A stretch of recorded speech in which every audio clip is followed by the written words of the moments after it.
Hello there friends, welcome back to another episode of Generation Tech. My name is Alan. There's a reason why Wookiees are the favorite aliens of xenophobic Star Wars fans like me. It's not just because Wookiees like Chewbacca remind us of what would happen if our doggos could walk around on two legs and carry a gigantic railgun crossbow to protect us. It's also because of a cultural institution that many Wookiees practice known as the life debt, which actually is very similar to the relationship that most dogs have with their owners in the first place. You see, a life debt is given when an individual saves the life of another. The one who is saved must then commit their entire life to their rescuer and essentially serve them. It's said that in Wookiee culture, this all started when a young Wookiee named Yurthko was nearly killed in the Shadowlands. That is the very dark and mysterious area at the bottom of the forest on Kashyyyk. It's very dangerous there. An elder named Stalpak managed to save the younger Wookiee, and in return that Wookiee would pledge his life to the older Wookiee for saving him. This story would spread on to other Wookiee villages until it became a social institution for their entire species. Now, life debts weren't just the Wookiee thing, they were practiced by many species. Usually aliens with a more primitive warrior-rooted society like the Gungans, the Noghri, the Tals, and the Trandoshans. The most famous debt, of course, is the one that Chewbacca owes Han Solo. In Legends, Solo was an Imperial pilot who graduated at the top of his class with the rank of lieutenant. On one of his early missions, he boards a derelict slaving vessel and finds a wounded Chewbacca on board. The Wookiee had boarded earlier and fought many slavers off in order to save a bunch of Wookiee children who were on board. When ordered to put the Wookiee down by his commanding officer, Han Solo refused, and as a result, he is court-martialed and the Wookiee was captured. Shortly after, Han Solo runs into Chewie again at an Imperial installation. That same commanding officer from earlier was about to shoot the Wookiee for being insubordinate when Han Solo stuns him with his blaster, saving his life. This is why Chewbacca owes Han Solo a life debt. Although in the new Solo film, the events change a bit and Han and Chewie are both prisoners when they meet and they must join forces together in order to escape. There still is a life debt in the canon version of the story as stated in the novel Star Wars Aftermath: Life Debt. It does seem like Disney execs seem a little hesitant to discuss something like life servitude because they are afraid of offending people as usual. But Disney forgets that sci-fi as a medium gives people the license to talk about very uncomfortable situations in a very fictional and safe setting. So knowing that, let's analyze this recent scene from the Book of Boba Fett. The Black Chrysanthemum is sent to kill Boba Fett by the Hutt twins Tweedle Lardass and Tweedle Ballsack. Luckily, Boba's mod kids and green pigs are there to save the day, and they manage to trap the Wookiee in the Rancor pit. By the way, thank God the Rancor wasn't ready in the pit by this time, because then we would have lost one of the cooler characters introduced in recent times, the Black Chrysanthemum. Now, the next day, the Hutt twins come to apologize for their failed assassination. Their information was wrong, and now they no longer want to be at war with Boba Fett. In a gesture of goodwill, Boba tries to give the Black Chrysanthemum back to the Hutts, but the twins don't really care about the Wookiee and give him as a gift to him instead. They suggest that he sell the bounty hunter to the gladiator pits. Instead, Boba Fett just decides to free the Black Chrysanthemum, which is confusing. I'm sure Fennec Shand and the Gamorrean who the Wookiee bit before are kind of pissed about this, but the Black Chrysanthemum also seems very confused. Boba Fett even gives him some advice before he leaves: don't work for skugholes like the Hutts. Now, the Wookiee makes it out alive from the situation, but I'm almost 100% sure we're going to see him once again in this TV show. I mean, just from a production standpoint, he looks too cool not to be used again.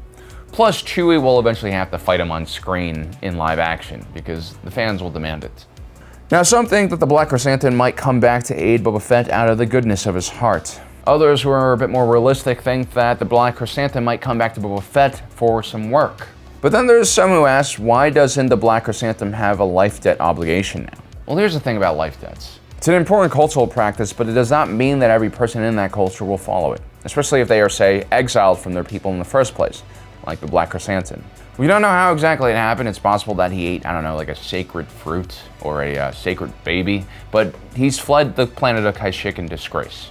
It seems like only Obi-Wan Kenobi knows what exactly happened to him, so whatever happened probably predates the Clone Wars. In Star Wars lore, the Black Chrysanthemum has only come up a few times in comics so far. He's somewhat of a one-dimensional character. It's kind of tough to personify someone who can only speak Sherwook. From what I can tell, he's an extremely ruthless individual, even for a Wookiee, and the only thing that seems to drive him more than causing pain and fear is credits. Some man live his life for profits alone, that very same man lives his life all alone. After fleeing Kashyyyk, the Black Chrysanthemum became enslaved. Well, actually, it's crazier than that. The Wookiee actually sought enslavement because he wanted to become a gladiator fighter. He ends up wiping out 4 separate groups of slavers before actually finding the right ones, the Zonti brothers. The Zonti brothers gift the Black Chrysanthemum's enthusiasm with a unwanted surgery that replaced his knuckles with metal to allow him to permanently have knuckle dusters. The Black Chrysanthemum was a strange individual. On one hand, he volunteered for this very cruel life as a gladiator, and he would suffer greatly for it. At the same time, he also gained a lot of fighting skills, which is what he ultimately wanted. The Black Chrysanthemum also had his own cruel concept of a life debt, which was different from other Wookiees. He believed that he owed the Zonti brothers the same type of life-changing treatment that they gave him, aka when they fused metal to his bones and tortured him until he was a formidable fighter.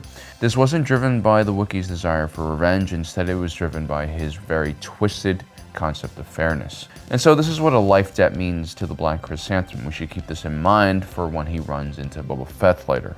The Black Chrysanthemum would spend some time as a gladiator and then would transition to becoming a bounty hunter. On Tatooine, he would be sent on a mission by Jabba the Hutt to harass moisture farmers for their taxes. The Wookiee would end up attacking the Lars homestead, and were it not for Obi-Wan Kenobi encountering him, things would have gone very poorly for Uncle Owen. The Black Chrysanthemum would then work for Darth Vader for a short period of time to track down and capture the Imperial agent known as Silo. Vader and Silo were having a rivalry over who was the Emperor's favorite. The Wookiee would also find some work with Dr. Aphra, the legendary scoundrel and archaeologist. They would develop quite a good working partnership, and the Wookiee would actually grow fond of Dr. Aphra, although she would end up owing him a lot of credits. Interestingly enough, the next time the Wookiee ran into Dr. Aphra, he didn't kill her. Instead, he helps her fight off a bunch of enemies because he's worried she'll die and never pay him back. And then much later on, the Black Chrysanthemum takes another bounty and tries to hunt down Dr. Aphra for credits. The Black Chrysanthemum is weird like that. On one hand, he's a raging psychopath. On the other hand, he can be quite emotional and even caring. His lack of normal social cues and normative behaviors has the potential to make everything a lot more interesting. I mean, I think it'll take him a long time to process what exactly has happened to him in this scene in the book of Boba Fett.